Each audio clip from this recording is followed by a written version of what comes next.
Thanks for coming here. So, ఈ ఎన్ఎంఐ డిస్ట్రిక్ట్కి posted అయినందుకు I was very happy. ఎందుకంటే already నేను చిత్తూరు ఇంకా తిరుపతి అర్బన్కి అంత ముందర ఎస్సీబీ జాయింట్ డైరెక్టర్ ఏం చేసుకున్నాను. సో ఆల్మోస్ట్ సగం డిస్ట్రిక్ట్ మీద అయితే ప్రేమ బేసి కొంత అవగాహన ఉంది. కడప నుండి కొంత, అదేవిధంగా చిత్తూరు నుండి కొంత ఉన్నది కాబట్టి డిస్ట్రిక్ట్ ఆల్మోస్ట్ స్టాఫ్ కూడా కొంతమంది మాకు ఫెమిలియర్ ఉన్న వాళ్ళు ఉన్నారు. So we're hoping that we can deliver professional policing డిస్ట్రిక్ట్లో. అంతేకాకుండా మీడియా సైడ్ నుండి కూడా మాకు ఎంతో సహకారం అనేది అవసరం ఉంటుంది. ఫ్యాక్ట్స్ రిపోర్టింగ్ విషయంలో ఏమన్నా ఉంటే మాతో వెరిఫై చేసుకుని మీరు ఇమీడియట్గా అది ప్రజలకి అందించవచ్చు. అన్వెరిఫైడ్గా అయితే కొంచెం దయచేసి ముందరే పోస్ట్ చేయడానికి అది కూడా చూడకుండా కొంచెం మాతో వెరిఫై చేసుకోండి. Soon we'll appoint PRO also. ఇక్కడ పిఆర్ఓ కింద కూడా ఒక డెసిగ్నేట్ చేస్తాం. మీకు ఎప్పటికప్పుడు రెగ్యులర్గా ఒక మీడియా వాట్సాప్ గ్రూప్ ఉందనుకుంటున్నాను.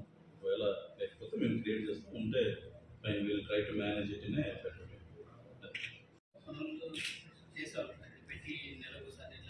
అలా ప్రాపర్గా చేయడానికి చూస్తాం. మంత్లీ వన్స్ ఆర్ ట్వైస్ అట్లాంటి గ్రీవెన్స్ చేయాలని ఉంటే స్పెషల్గా రోజు దానికోసం విని, అదేవిధంగా ఏంటంటే రీసెంట్గా కూడా చూసాం ఒక వైట్లో వీడియో రావటం, అదేవిధంగా మన ప్రభుత్వం నుండి కూడా స్పందన అనేది ఉంది దానికి.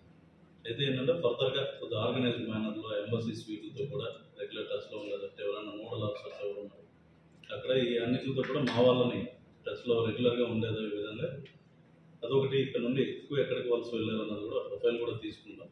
ఏ కంట్రీస్కి ఎంతమంది వెళ్ళారు అన్నది వీళ్ళు try to collect the data also. Collect చేసి వాళ్ళకి మెరుగైన సేవలు ఏ విధంగా అందించవచ్చు. ఎటువంటి ఇబ్బంది అయినా అయితే, ఫర్ ఎగ్జాంపుల్ ఒక్కోసారి చనిపోతూ ఉంటారు అక్కడ, వాళ్ళకి డెడ్ బాడీస్ తీసుకురావడానికి చాలా ఇబ్బంది అవుతూ ఉంటుంది. అదేవిధంగా పేదరికం వల్ల కొంతమంది తీసుకొచ్చుకోలేని పరిస్థితి ఉంటుంది, ఖర్చులు పెట్టుకోవడం వల్ల. ఎవరైనా మనకి మంచి సదుద్భావంతో ఎవరైనా ఎన్జిఓస్ కానీ ఇటువంటి వారు కోఆపరేషన్ కూడా మేము తీసుకుంటాం. వీళ్ళు హ్యావ్ గుడ్ లైసెన్స్, అందరితోనూ ఎంపుల్గా మంచి లైసెన్సింగ్ పెట్టుకుని ఎవరికి తప్పు చేయని వాళ్ళు ఎవరికి ఇబ్బంది లేకుండా పోలీసింగ్ చేయాలన్నది మా ఉద్దేశం. ఒకసారి ఈరోజే వచ్చాను కాబట్టి నేను కూడా ఒకసారి ఇంపార్టెంట్ రోడ్స్ అన్నీ కూడా చూస్తాను. ఎందుకంటే గోచరు కాబట్టి అంతకుముందు నేను రెగ్యులర్గా వెళ్ళేవాడిని కాబట్టి చూశాను. అక్కడ కూడా ప్రమాదాలు మన మీడియం లేకపోవడం అన్నది ఒకటి మెయిన్ కారణం. ఫర్దర్గా ఎక్స్పాన్షన్ అవుతుంది కాబట్టి అసలు ఎన్హెచ్ వల్ల దృష్టి ఏ విధంగా ఉంది దాని మీద మీడియన్స్ ప్రొవైడ్ చేయడం. అదేవిధంగా కలెక్టర్ గారితో కూడా మాట్లాడి ఈ రోడ్ సేఫ్టీ మీటింగ్ కూడా ఉంటుంది. దాంట్లో కూడా ఏ విధంగా మనం ఎక్కడైతే అవసరమైన చోట స్పీడ్ బ్రేకర్స్ కానివ్వండి, సిగ్నల్స్ కానివ్వండి, అదేవిధంగా ఎక్కడైనా బ్లింకర్స్ అవసరమైతే బ్లింకర్స్, రోడ్ సైన్స్ ఈ విధమైన, లేకపోతే ఎక్కడైనా ఘాట్ సెక్షన్స్లో మనకి బ్యారియర్స్ ఇట్లాంటివి ఏమన్నా ఉండటం వల్ల మెరుగ్గా సేఫ్టీ ఉంటుంది అంటే definitely will try to keep.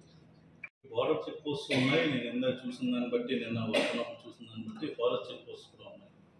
ఒకసారి మేము మీటింగ్ అనేది పెట్టుకుని కలెక్టర్ గారు, నేను, ఇంకా డిఎఫ్ఓ గారు, మేము ముగ్గురం కూడా ఒక మీటింగ్ పెట్టుకున్నాం. ఏ విధంగా ఈ బార్డర్స్ దగ్గర చెకింగ్ మరింత బెటర్గా పెంచవచ్చు, ఉన్న ఇన్ఫ్రాస్ట్రక్చర్ని మెరుగుపరుచుకుని. సో ఈ స్మగ్లింగ్ వంటి యాక్టివిటీస్ అంతకుముందు పాత నేరస్తులు ఎవరు ఉన్నారు, ఎగ్జిస్టింగ్ వాళ్ళ కార్యకలాపాలు ఎక్కడ ఉన్నాయి ఏంటి అన్నది మేము తెలుసుకుందాం చూస్తాం. దాన్ని మీ సైడ్ నుండి కూడా ఎప్పటికప్పుడు ఇన్ఫర్మేషన్ ఉంటే మాకు ఇస్తూ ఉండండి.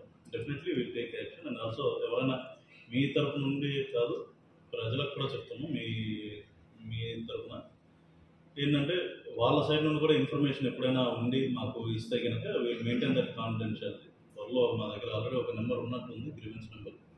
అది ఏ పర్పస్ మీద వాడుతున్నారు, how it is being managed అన్నది ఒకసారి మేము గమనించుకుంటాము. చూసి దాన్ని బట్టి ఏమన్నా స్పెషల్గా ఏమైనా టోల్ ఫ్రీ నెంబర్ ఏమన్నా ప్రొవైడ్ చేయగలుగుతామా, డేటా కాన్ఫిడెన్షియాలిటీ ఏ విధంగా మెయింటైన్ చేయగలుగుతాం అంటే ఎవరైనా చెప్తే మళ్ళీ వాళ్ళ వాళ్ళు చెప్పారు అని చెప్పి వాళ్ళకి ఇబ్బంది కలిగే విధంగా కాకుండా కాన్ఫిడెన్షియల్గా ఉంచి ఏ విధంగా దాని మీద యాక్షన్ తీసుకోవచ్చు